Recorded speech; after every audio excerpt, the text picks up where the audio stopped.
یہ دنیا ہے اور دنیا کے اندر حالات، پریشانی، مصیبت، آفتیں یہ آتے ہی رہتی ہیں اور یہ سب کے ساتھ ہوتا ہے. حالات بھی سب کے ساتھ اس دنیا کے اندر آتے ہیں، چاہے وہ نبی ہو، ولی ہو، کوئی بھی شخص ہو، سب کے ساتھ حالات آتے رہتے ہیں. لیکن حالات آنے پر، پریشانی آنے پر اور حالات خراب ہو جانے پر کبھی کبھی انسان کا دل گھبرا جاتا ہے، انسان اندر سے پریشان ہو جاتا ہے اور اس کے دل میں جو ہے ایک غم سوار ہو جاتا ہے.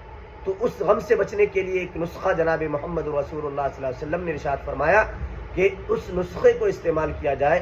جس شخص کا دل گھبرائے، غم زدہ ہو، اس کو چاہیے کہ کثرت سے سورہ الم نشرح کی تلاوت کرے. اللہ تبارک و تعالی اس سورت کی تلاوت کی برکت سے اس کے غم کو دور فرما دیں گے اور پریشانی سے اللہ تبارک و تعالی اسے نکال دیں گے. لہذا آپ بھی اس کا اہتمام فرمائیں اگر آپ پریشان ہیں.